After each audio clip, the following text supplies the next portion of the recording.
We starting the chapter force and laws of motion. पहले बहुत basic में start करेंगे, उसके बाद फिर धीरे धीरे हाई लेवल पे जाएंगे। तो फर्स्ट है हमारे पास force. What is force? A push or a pull is called force. एक कोई भी खिंचाव या धक्का जो होता है हम फोर्स कहते हैं। तो यहाँ पर एक एग्जांपल दे रहा हूं मैं कि आप फोर्स को कैसे रियलाइज कर सकते हो अपनी जनरल प्रैक्टिस में। आप फोर्स को कैसे रियलाइज कर सकते हो? अगर आपके पास एक बॉल है और consider a ball kept on a table, we can move it by pulling और पुशिंग। आप उस बॉल को पुल कर सकते हो या पुश कर सकते हो। तो बॉल पुल करने पर अपनी तरफ खींचोगे तो वो पुल कहलाएगा, दूसरे की तरफ धक्का दोगे तो पुश कहलाएगा। दोनों कंडीशन में क्या होगा? बॉल स्टार्ट में रहेगी रेस्ट में, और पुल करने के बाद या पुश करने के बाद, चाहे आपने पुल लगाया या पुश लगाया, तो बॉल किस में आ जाएगी? मोशन में। बच्चे बहुत इंपॉर्टेंट बात है यहाँ पे, आप देखिए कि आपके पास बॉल एट स्टार्टिंग रेस्ट में है एंड आफ्टर द पुल और पुश बॉल जो है आपके पास मोशन में आ रही है। तो यहाँ पर पुल या पुश जो आपने लगाया है वो कहलाता है फोर्स। क्या कहलाता है? फोर्स। समझ गए ना? बॉल जो है पुल या पुश करने पर मोशन में आ जाती है, दैट इज कॉल्ड फोर्स। अगर आप बॉल को पुल करते हैं अपनी तरफ, ये बॉल है, अगर आप बॉल को पुल करते हैं तो बॉल का मोशन आपकी तरफ हो जाएगा। अगर ये आप खड़े हुए हैं और आपने बॉल को अपनी तरफ पुल किया है तो आपका मोशन बॉल की तरफ, बॉल का मोशन आपकी तरफ हो जाएगा। और अगर आपने बॉल को पुश किया है तो बॉल का मोशन आपके अपोजिट हो जाएगा। तो ये जो आपको दोनों डायरेक्शन दिख रहे हैं, ये दोनों अलग अलग है। मतलब फोर्स दिशा पर डिपेंड करता है, फोर्स अपने साथ एक डायरेक्शन को रखता है। पुल करने पर बॉल आपकी तरफ खींचेगी, पुश करने पर बॉल बाहर की तरफ जाएगी, दूर की तरफ जाएगी। तो दोनों अलग अलग डायरेक्शन यहाँ पर आपको देखने को मिल रहे हैं in the case of pull and push. ठीक है ना? तो क्या सीखने को मिला कि रेस्ट से मोशन में कन्वर्ट करने के लिए पुल या पुश की जरूरत होती है। ओके, दैट पुल और push is called force. Okay, तो मोशन को चेंज किया यहाँ पर, फोर्स ने क्या किया? मोशन को चेंज किया। एक स्टेट क्या थी मोशन की? रेस्ट। दूसरी स्टेट मोशन की क्या है? मोशन, मतलब मूविंग बॉडी। तो रेस्ट बॉडी को मूविंग बॉडी में लेकर के आने वाला कारण कौन है? फोर्स। अगर दुनिया में कहीं भी किसी जगह पर एक रुकी ही बॉडी एक मूविंग बॉडी में कन्वर्ट हो जाती है, इसका मतलब 100% वहां पर फोर्स लगा है। बिना फोर्स लगाए आप एक रुकी हुई बॉडी को मूविंग बॉडी में कन्वर्ट नहीं कर सकते हैं। Okay, yes.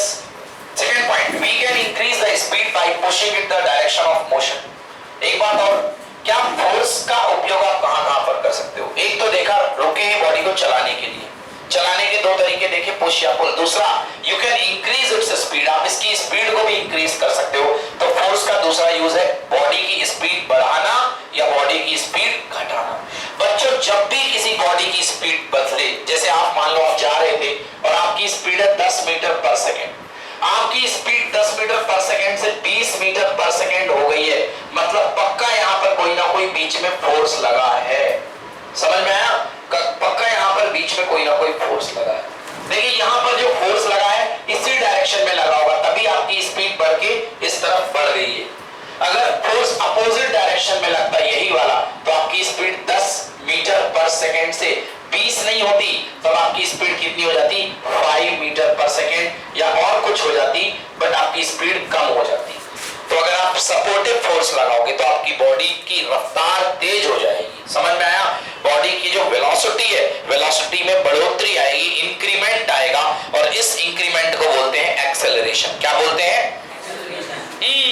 एकदम से समझ गए ना? आपके पास एक सब्जी का ठेला आ रहा था और आपने क्या हुआ, आप रास्ते में जा रहे थे, आपको लगा एक्सीडेंट तो होना है, थोड़ा और तेज से हो जाए तो ज्यादा मजा आएगा। आपने पीछे खड़े होकर के आ रहा था, आपने एक और धक्का दिया तो पहले 10 की स्पीड से आ रहा था, 20 की स्पीड से जाएगा। ठीक है ना? तो ये इसमें उसमें आपकी वेलोसिटी जो है बढ़ गई, so that is called acceleration. दूसरा केस, आपको लगा अरे कोई एक्सीडेंट हो जाएगा तो कोई गिर जाएगा, आपने वो 10 की स्पीड से आ रहा था, है ना? आप 10 की स्पीड से आ रहा था, आपको पता था मैं इसके सामने आऊंगा तो ये मेरे को लेते जाएगा, मेरे को भी निपटा देगा। आप किनारे खड़े होकर के जैसे वो आ रहा था, आपने थोड़े समय के लिए हाथ लगा लिया और उसको रोकने की कोशिश करी, है ना? और फिर हाथ हटा लिया जल्दी से, तो आपने 5 न्यूटन का बैक फोर्स दे दिया, तो वो क्या हो जाएगा? स्लो डाउन हो जाएगा। आके स्लो डाउन हो जाएगा। This is called D acceleration. क्या कहलाता है ये? स्पीड में, वेलोसिटी में बढ़ोतरी जब होगा, इंक्रीमेंट होगा, that is called acceleration. And जब वेलोसिटी में डिक्रीमेंट होगा, जब घटाव होगा, घटोतरी होगी, that is called deceleration. तो दो तरीके के एक्सेलरेशन होते हैं, एक acceleration positive that is called acceleration, and second is negative जो that is called deceleration. It is also called retardation. इसका नाम है रिटार्डेशन। रिटार्डेशन करना मतलब मद्दा करना। हमारे यहाँ तो बहुत कॉमन वर्ड यूज होता है, मद्दा कर लो यार साउंड, है ना, साउंड मद्दा कर लो, मंद कर लो, स्लो कर लो, है ना। So that is called retardation, slow करना। क्लियर? सो जब भी फोर्स आएगा तब तक एक्सेलरेशन आएगा। जहां फोर्स है वहां एक्सेलरेशन है। ये इसकी परछाई के जैसे इसके साथ साथ चलेगा। जहां पर फोर्स है वहां पर एक्सेलरेशन। दो तरीके के force, supportive force, opposite force. Supportive force acceleration, opposite force D acceleration. समझ में आया? तुम भाग रहे हो, तुम्हारे पीछे भी एक एक लड़का धक्का दे रहा तुमको बार बार, तुम एक्सेलरेट होते जाओगे। अब तुम भाग रहे हो, तुम्हारे पीछे वो शर्ट पकड़ के खींचे हुए है ना, तुम डी एक्सेलरेट होते जाओगे। तो टू टाइप्स ऑफ फोर्स। तो अभी क्या सीखा कि बॉडी जो फोर्स है रुके को चला सकता है, चले को रोक सकता है, ठीक है ना, स्पीड अप कर सकता है, स्पीड स्लो कर सकता है। ये बातें जानना जरूरी है, क्योंकि जब न्यूमेरिकल आएंगे ना तो आपको पता नहीं चलेगा कि फोर्स लग भी रहा कि नहीं लग रहा है। उस समय आपको पहचानने के लिए ये याद रखनी पड़ेगी कि फोर्स क्या क्या कर सकता है। तो speed decrease. Okay, if the ball is in motion toward east, we push toward north, the direction will change. एक रास्ते से गाड़ी आ रही थी, यहां से गाड़ी आ रही थी, इस पॉइंट पे पहुंची, ये मकरोनिया सर्कल का एरिया है, यहां से एक और गाड़ी आई है जाने के लिए, इस तरफ जाना था इसको, इसने इसको जोरदार टक्कर मारी, गाड़ी की डायरेक्शन पलट करके ऊपर की तरफ हो जाएगी। सी यस और नो? हो जाएगी ना। तो फोर्स क्या करता है? डायरेक्शन को भी पलट देता है। जहां जहां डायरेक्शन चेंज होगी वहां फोर्स का हाथ है। बिना फोर्स लगाए डायरेक्शन भी नहीं बदलती है। समझ में आया? अगर डायरेक्शन बदल रही है मतलब वहां पर फोर्स है, मतलब वहां पर एक्सेलरेशन है। तो फोर्स के यूज फिर से रिकॉल करेंगे। Rest to motion, motion to rest, slow to speed up to slow, and change of direction. One another important force is there, that is you can deform the shape, you can change the shape. आपके पास एक rubber ball है, उसको दबाते हो आप, है ना, वो बिल्कुल छोटी हो जाती है। स्माइली बॉल आती है ना, आप उनको स्पंज को आप दबाते हो, like yes, take a soft rubber ball, take a soft rubber ball between your palms and push the ball from the both sides. The shape of the it distorted. In all the above cases, we have applied the force on it. जितनी situation यहाँ पर आपको दिखाई दे रही है, इन सब में आपने एक फोर्स लगाया है। ये सारी सिचुएशन लगाए गए फोर्स को बताती कि यहाँ पर फोर्स लग रहा है। बट बच्चों, हमको ये वाला केस नहीं पढ़ना अपनी फिजिक्स में जिसमें चेंज ऑफ शेप है, क्योंकि चेंज ऑफ शेप जो है वो मैकेनिकल प्रॉपर्टी है, वो एक अलग बात है, वो मोशन में नहीं आता है। उसके लिए एक अलग चैप्टर है, वो बाद में आप हायर क्लासेस में पढ़ेंगे। So force in a push or pull which can move the object. Underline what is a force. So force is a push or pull. निकालिए शीट सभी लोग, अंडरलाइन करिए what is the force. So force is a push or pull which can move the object. Force क्या है? Force is a push or pull which can move the object, जो object को motion में ला सकता है। Okay, force बस sheet में अंडरलाइन कर लो, शीट सबके पास है, बस अंडरलाइन कर लीजिए। सो फोर्स इज, यहाँ पे इन की जगह इज कर लो, here I S. A force is a push or pull which can move the object.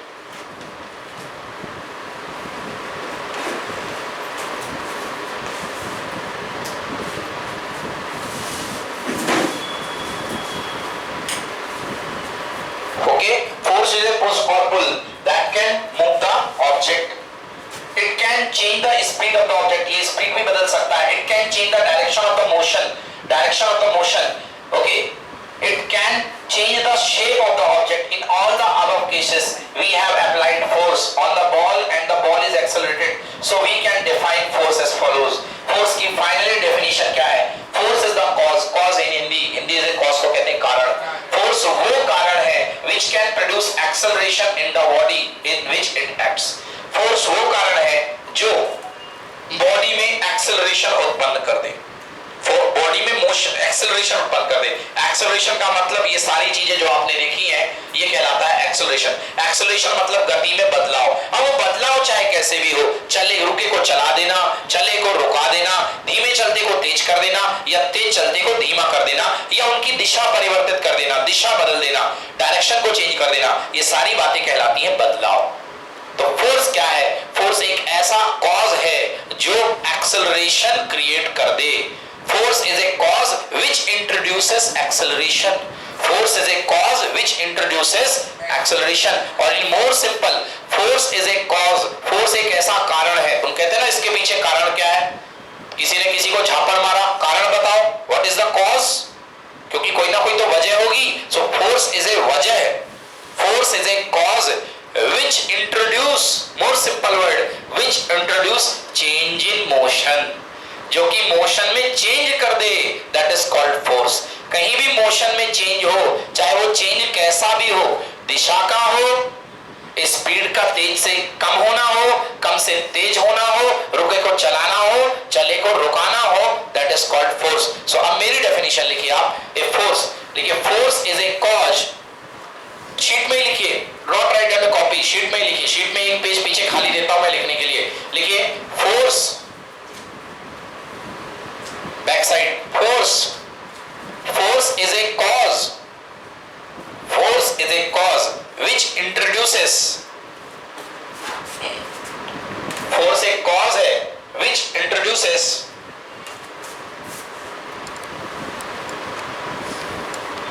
force is a cause which introduces change in motion, जो कि change in motion को introduce करता है।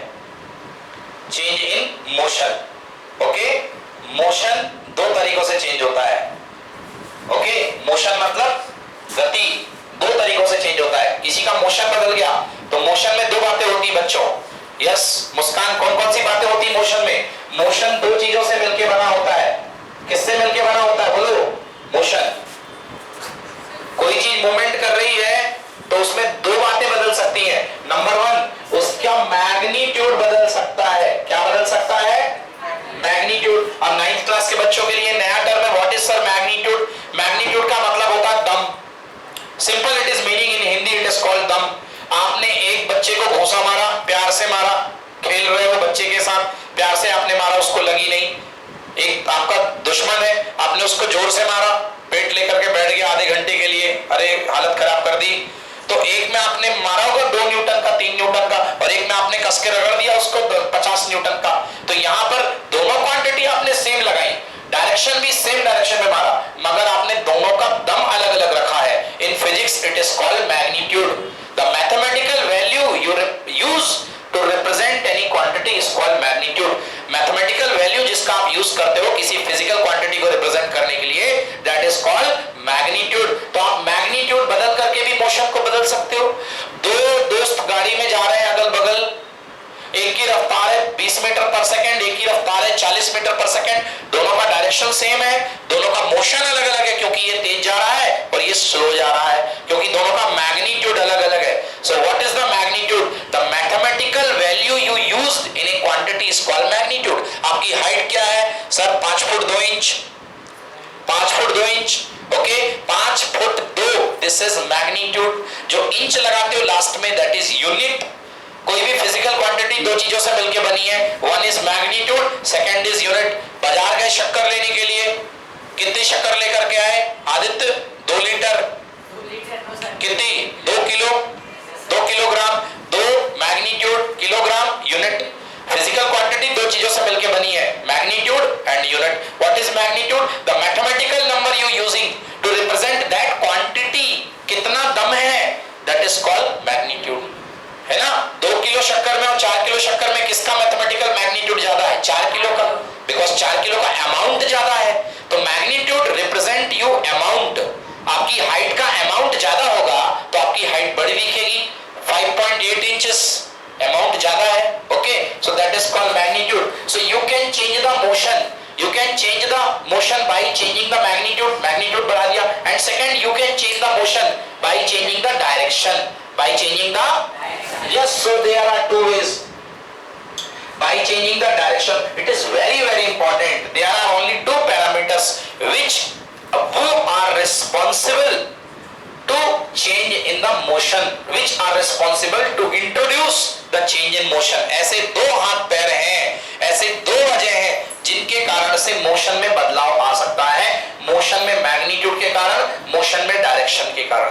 कभी भी मैग्नीट्यूड अगर चेंज हुआ 100% फोर्स लगा है, कभी भी डायरेक्शन चेंज हुई 100% फोर्स लगा है। समझ में आया? एक बॉडी 10 मीटर पर सेकंड की रफ्तार से आ रही थी, एक बॉडी 10 मीटर पर सेकंड की रफ्तार से आ रही थी, कुछ बीच में हुआ, पता नहीं क्या हुआ। 10 मीटर पर सेकंड की रफ्तार से आ रही थी, कुछ बीच में हुआ, उसके बाद फिर से वो 10 मीटर पर सेकंड की रफ्तार में जा रही है। बताइए क्या इस पर फोर्स लगा? 10 मीटर पर सेकंड की रफ्तार से आ रही है, 10 मीटर पर सेकंड की रफ्तार से जा रही है, क्या इस पर एक्सटर्नल फोर्स लगा कि नहीं लगा? आपको पूछना चाहिए सर दिशा तो बताइए, कहीं डायरेक्शन तो चेंज नहीं हो गई है? अगर वो एक ही दिशा में आ रही है और इधर जा रही है मतलब फोर्स नहीं लगा। बट ऐसे आ रही थी 10 से और मुड़ करके ऐसे चली गई मतलब पक्का फोर्स लगा है, बीच में आके किसी ने धक्का मारा है, दैट टाइम फोर्स अप्लाई होगा। तो चेंज इन डायरेक्शन भी होगा तो फोर्स है। हाँ, अगर बॉडी 10 से आ रही है और 10 से सीधे निकल गई तो फोर्स नहीं है। समझ में आया? क्योंकि वेलोसिटी में चेंज ही नहीं हुआ है, वेलोसिटी का मैग्नीट्यूड बदला ही नहीं है, स्पीड बिल्कुल नहीं चेंज हुई है, मतलब देयर इज नो फोर्स। तो जब भी आपके पास फोर्स आएगा इसका मतलब चेंज आएगा। किस में चेंज आएगा? मोशन में चेंज आएगा। मोशन में चेंज होने के दो तरीके हैं, मैग्नीट्यूड और डायरेक्शन। आप बड़े हो जाते हैं, कहते हैं हमारे बच्चे बड़े हो गए। बच्चे बड़े हो गए, बच्चे दो तरीकों से बड़े होते हैं, एक फिजिकल पैरामीटर्स हाइट वाइज बड़े हो गए, एक मेंटल पैरामीटर, ठीक है ना, एक मेंटल पैरामीटर है ना। समर बहुत बड़े हो जाते हैं, 20-20 साल के, बिहेवियर चाइल्डिश, लॉलीपॉप चूसते रहते हैं, that is only mental growth नहीं है। फिजिकल ग्रोथ बहुत अच्छी है मगर मेंटल ग्रोथ नहीं है ना। एंड समर बहुत छोटे रहते हैं और मेंटल ग्रोथ बहुत स्ट्रांग हो जाती है। एक बच्चा आया था कौटिल्य पंडित, नाम सुना आपने उसका? एक गूगल बॉय सारी जानकारी ले लेता है बिकॉज उसकी मेंटल एबिलिटी बहुत, मेंटल कैलकुलेशन बहुत फास्ट है। सो ऐसे ही दो पैरामीटर जैसे हमारी ग्रोथ के हैं, ऐसे ही दो पैरामीटर यहाँ पे मोशन के भी हैं। Okay, now move to the next topic. बच्चों मोशन का और फोर्स का, अभी इसके पहले हमने चैप्टर पढ़ा था मोशन, मोशन के बारे में पूरी बात बता दी। इसके प्रीवियस चैप्टर में मोशन में हमने पढ़े थे 3 इक्वेशन ऑफ मोशन। ये लॉज ऑफ मोशन है, वहां हमने पढ़े थे equation of motion. Laws of motion Newton साहब ने दिए हैं और इक्वेशन ऑफ मोशन उसके 600 साल पहले, 400 से 600 साल पहले किसने दिए? जिनमें गैलीलियो ने, बिल्कुल करेक्ट। तो गैलीलियो ने 3 नियम दिए थे जिनका नाम था, पहला था v = u + at, s = ut + half at square and v ² = u² + 2as। इन 3 नियमों को, इन 3 इक्वेशंस को, ये नियम नहीं बोलेंगे, इक्वेशंस बोलेंगे। These 3 equations are called equation of motion और ये तीनों इक्वेशन गैलीलियो ने दिए। इन 3 इक्वेशन को गैलीलियो ने देने के बाद गैलीलियो ने ये बात कही जो अभी हम आपको बताने वाले हैं। गैलीलियो ने फोर्स के बारे में कुछ बोला, गैलीलियो ने फोर्स के बारे में कुछ बोला, गैलीलियो ने फोर्स के बारे में ये बोला, गैलीलियो ने फोर्स के बारे में ये बोला कि अगर कोई बॉडी रुके से चलने लगे और अगर चलने से रुक जाए, मतलब यदि बॉडी की स्पीड में, वेलोसिटी में, स्पीड और वेलोसिटी थोड़े से बस चेंज है। वेलोसिटी की जब हम बात करते हैं तो हम एक दिशा में बात करते हैं, स्पीड की हम बात करते हो तो हम कहीं भी बात करते हैं। आप घर से स्कूल, स्कूल से कोचिंग आते हो ना, स्पीड में बात किया करो क्योंकि आपकी कोई डायरेक्शन नहीं है। जिस दिन आप एरोप्लेन खरीद लोगे ना, उस दिन डायरेक्ट आप अपने हेलीकॉप्टर को हमारे कोचिंग के हेलीकॉप्टर में लैंड करोगे, उस दिन आप ट्रेवल करोगे डिस्प्लेसमेंट। क्या ट्रेवल करोगे? डिस्प्लेसमेंट। ऐसे ऐसे घूम के नहीं आओगे रास्ते रास्ते, सीधे आओगे। तो दैट टाइम आप शॉर्टेस्ट पाथ की बात करोगे, उस समय हम बात करेंगे वेलोसिटी की। किसकी बात करेंगे? वेलोसिटी शॉर्टेस्ट पाथ में होती है मगर स्पीड कहीं से भी हो सकती है। ओके, तो मैं गैलीलियो की बात कर रहा था। गैलीलियो ने बताया था कि अगर किसी भी बॉडी की वेलोसिटी चेंज हो रही है, स्पीड चेंज हो रही है, तो वहां पर फोर्स इंट्रोड्यूस होगा। गैलीलियो ने साथ में उसी समय एक बात और कही कि लोग उस समय मानते थे कि सन अर्थ के चक्कर लगाता है, बट आपको बाद में क्लियर हो गया सोलर सिस्टम में कौन किसके चक्कर लगाता है? अर्थ सन के।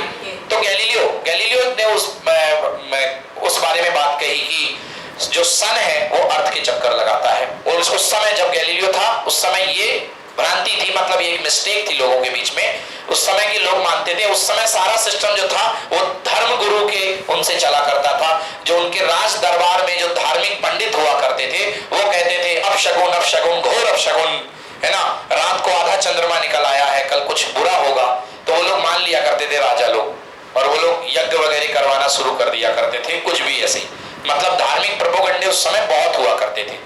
तो उन्होंने कहा जैसे आप यहाँ पे खड़े हो जाओ तो सूर्य यहाँ से आपको शाम को यहाँ दिखाई देगा, but because that is motion of the earth.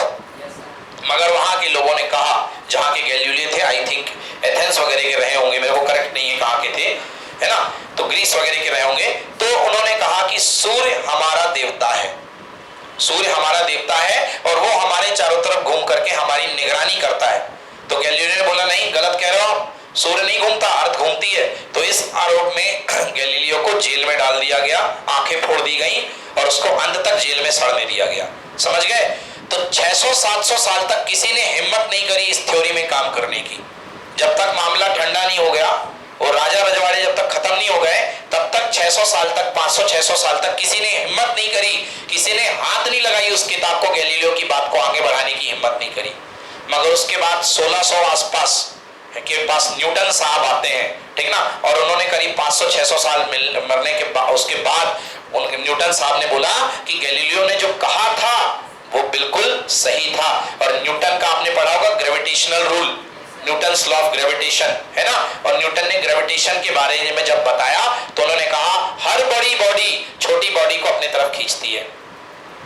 ये पेन है, ये पेन को मैं छोड़ूंगा जमीन में खींचेगा ना, ये पेन जमीन को तो अपनी तरफ नहीं खींच लेगा। तो हर बड़ी बॉडी हर बड़ी बॉडी छोटी बॉडी को अपनी तरफ खींचती है। तो उसका मतलब सन बड़ा है और सन अर्थ को अपनी तरफ खींचता है। ये बात तब सामने आई। अगर गैलीलियो साहब की बात को उस समय मान लिया गया होता तो ये जो न्यूटन के 3 लॉ जो न्यूटन साहब ने आकर के बहुत बाद में दिए हैं वो और पहले डेवलप हो गए होते। उससे फायदा क्या होता, रॉकेट एरोप्लेन वगैरह और पहले बन गए होते। समझ गए ना? तो चांद पे जो उन्होंने बाद में कदम रखा है 1969 में, वो और पहले कदम रख दिए होते तो दुनिया और फास्ट हो गई होती अगर उस समय उस बात को मान लिया गया होता। बट अनफॉर्चुनेटली गैलीलियो को नहीं माना गया। क्लियर है? तो गैलीलियो ने क्या बताया था?